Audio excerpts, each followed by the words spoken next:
ಯಾಕೆ ನಿಂತೇನಿ ಮೌನದಲ್ಲೇ ನೀ ಮಾತನಾಡೇನಿ ದಾರಿ ಮಧ್ಯೇನೆ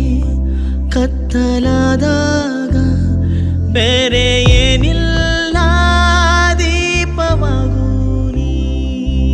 ಉತ್ತರವನ್ನು ನೀಡುತ್ತ ಕಣ್ಣಲಿ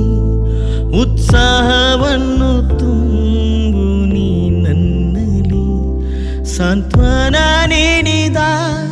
ಈ ಹುಚ್ಚು ಸಂತೆಲಿ